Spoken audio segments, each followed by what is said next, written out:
আমরা বাংলাদেশ থেকে কি করতে পারি? ফেসবুকে লেখালেখি করতে পারি, বলাবলি করতে পারি, ইউটিউবে বলাবলি করতে পারি, জাস্ট এতটুকু আমাদের শক্তি।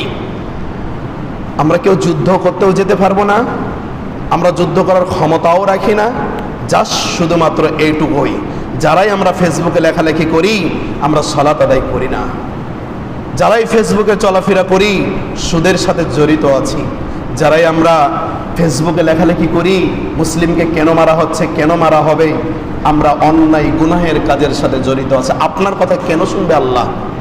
আমি তো পাপ করছি, আমি পাপিষ্ঠ, আমার ডানে তাকালে পাপ, বামে তাকালে পাপ, সামনে তাকালে পাপ, পিছনে তাকালে পাপ, ওপরে তাকালে পাপ, নিচে তাকালে পাপ আর পাপ। আমার মতন মুসলিমের কথা আল্লাহ শুনবে কেন? কে বুঝাবে কাকে?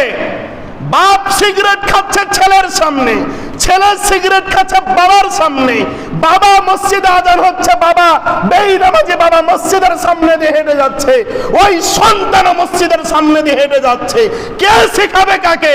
ওই মা বেপরদা হয়ে চলতেছে, ওই মেয়েও বেপরদা হয়ে চলতেছে, কে কাকে শিক্ষা দিবে সমাজে বলেন?